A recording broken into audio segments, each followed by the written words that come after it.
Oi, eu sou a Marcela. Quantos anos você tem? 5 anos. 5 anos. Agora conta a historinha pra nós. 6 anos. Não. Quantos anos de verdade você tem? Tenho 2 anos. 2 anos. E o que você sabe fazer? Eu tirei, Bel. História de verdade. Eu tirei. Só que eu sei dobrar. Então dobra pra... Cheia. A mão Quando fica pode fazer janela, tá pedindo Ficou com a mão aqui, olha a mão ali, falou que eu fizesse o meu tampo de vocês, né?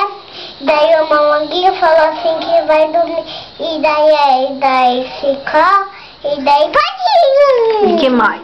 Aí conta a historinha. Só isso que você sabe contar? Ah, não, você não contou nada. Ah, eu não gostei dessa história.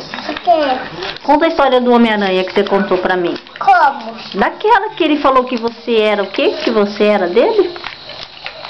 Uma namorada dele. Ele falou que você é namorada dele. E aí?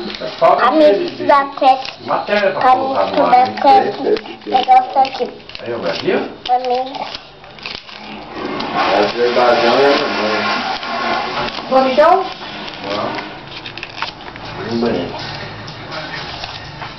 Acabou? Vambora. Tá Vamos certo. embora! Vamos levar tudo o carteiro! Olha.